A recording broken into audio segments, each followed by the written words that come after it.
Dr. Marcus Hellyer. Another fantastic report, and what a timely report.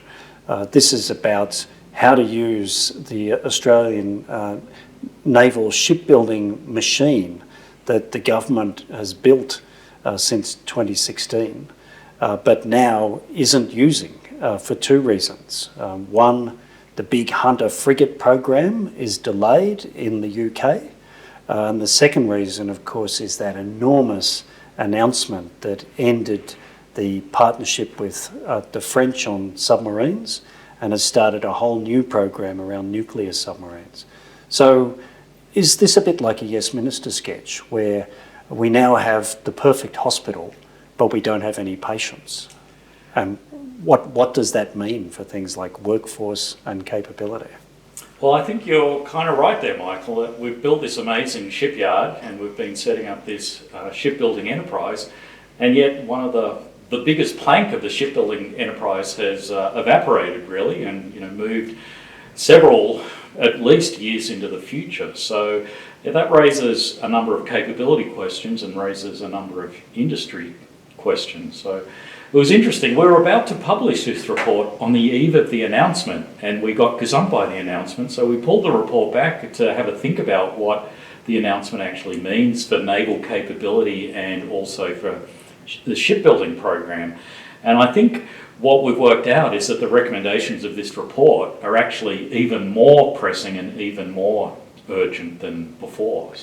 Well, think about what the report says. So the report says the Navy isn't getting new hulls to sea that are warfighting vessels before the Hunter turns up, and now it's delayed into the mid-2030s. 2034 seems to be the earliest. Well, at this point, that's what the schedule is now, but there's no stability in the UK construction. So here we are in an increasingly dangerous time between 2021 and 2030, let alone 2034. There does seem to be an urgent need to get some maritime capability that can carry weapons. So there are two options that you mentioned in the report, and obviously you focus more on one, the AWDs, because you've already spoken about more offshore patrol vessels. Yeah, so the option we've looked at before is building more OPVs, offshore patrol vessels, and upgunning them to put on offensive weapons and sensors. What we're looking at in this report is, it's an idea that's been around for at least a decade, and that is continuing the build of air warfare destroyers. So we've got the first three, and despite the wobbliness in the early years of that program, it's actually delivered, and it's delivered three really good warships. The Navy's very happy with the capability. They're the most capable ships in the Navy, and so what we're proposing is we've now got industrial capability. Defence has a lot of cash with the cancellation of the attack class program. Between $1 billion and $2 billion a year of cash has been freed up. That was going to be spent year on year on the submarine program. So what can we do to actually still get capability in return for some of that money, and to use that industrial capability we're building? And what we're proposing is, let's build some more air warfare destroyers. So, maybe three, I'm not hard over on the number, but what if we start building them now? Well, probably, because it's a mature design in service, we know how to build it, we could get air warfare destroyers before the Hunter class frigate program. So we're not saying cancel the Hunter. More than one before the first Hunter? Yeah, well, if you look at, as you said, in-service date of around 2034 seems to be the current best guess for the Hunter. I think if you had sort of a 6 or 7 year build for another block of the Hobarts, we could certainly get one and maybe two in service this decade, and probably three before the first Hunter. So it would be a much faster addition to Navy capability. And in a way, this actually delivers on what the naval shipbuilding plan was meant to be all about. Continuous build of warships that add maritime power to the Australian Navy.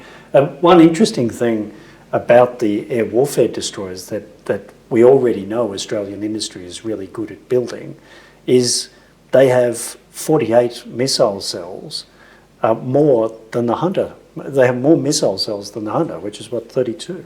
Yeah, so in many ways they're a similar kind of capability. The Hunter's probably a bit better in anti-submarine warfare. The Hobart, so the air warfare destroyer, is probably a bit better in land strike by virtue of having more missile cells than the Hunter does. But I think, for 90% of their tasks, they're pretty much going to be interchangeable. So if you can get some Hobart air warfare destroyers faster, why wouldn't you do it? The other big, I think, factor out of the government's SSN announcement is that build is probably going to start towards the end of this decade. Okay, with the attack class submarine program gone away, we're not going to be building that industrial capability. So the people, the suppliers, the project management skills, all of that is not being delivered. But the last thing we want is for the SSN program to have a cold start, essentially. Yes. So if we keep building Hobarts, essentially you're developing that shipbuilding ecosystem. Well, I think the timing works quite well in terms of transitioning towards the end of the decade to the SSN Well, program. because you have a warm start with a workforce and supply chain for the Hunter program. The other advantage to this, announcing it, doing it soon, is all of the horrible turmoil that the workforce has been thrown into around submarine design and production and the combat system. It's a Lockheed Martin combat system that was going to be going into the future submarine. That same workforce is pretty much the workforce that would be needed to do this construction of more air warfare destroyers. So it solves the problem of what's the industry adjustment package for all the work that these people don't have with the cancelled submarine, and it creates a real naval capability for Australia this decade. So how does it fit, though, this idea with the other big idea of the big platforms are now vulnerable, and what Defence Forces need to do is move to the small, the fast and the many. So maybe the OPVs plus the air warfare destroyers are a part of this. Yeah, I think, there's probably people out there who are followers of ASPI's work and who'll go, hang on, aren't you the people who've been saying you should be moving to autonomous systems and the small, the smart and the cheap? Why are you suddenly advocating 3 more big ships? And it's a fair point. I think the answer to that is, well, we're not going to get to that future state of the small, the smart and the many. So a sort of a mosaic kind of concept consisting of lots of small autonomous systems immediately. There will be this transitional phase of manned, unmanned teaming where you're going to have your traditional big ships and large numbers of smaller systems. And I think the air warfare destroyers will continue to play a role in that kind of construct, because those smaller systems by themselves won't be survivable.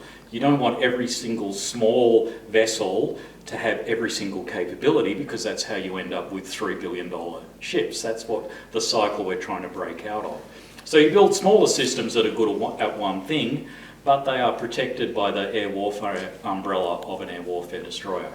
So the approach for the national shipbuilding enterprise out of this report and the earlier one about building offshore patrol vessels but actually having them armed, that does 2 things, doesn't it? It actually makes a virtue out of the industrial base that has been produced but is now not being used early because of the delays for the Hunter, and this decade because of the cancellation of the attack class submarine program. But it's not now just a jobs and industry policy. The purpose that you're suggesting it be used for is to produce credible naval capability in this decade. Well, I think that's the fundamental point here. We have lost sight a little of the fundamental purpose of the naval shipbuilding capability. I think we got a little seduced by the idea of jobs forever, and we got locked into these concepts of continuous build and steady drumbeats, which really don't deliver capability when we need it to. And so what this is really about is saying, how do we take that shipbuilding capability and adjust the plan to deliver capability sooner when we need it. So this is not challenging whether we should get SSNs. It's not saying we should cancel the Hunter. What it's saying is, what can we do now? And I think it is a combination of some big platforms such as air warfare destroyers, some medium-sized platforms such as the OPVs, and going much harder, much sooner on autonomous systems.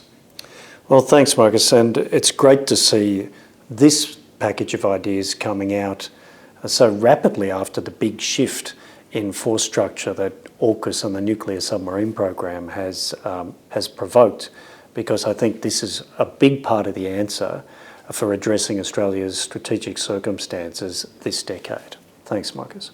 Thank you, Michael.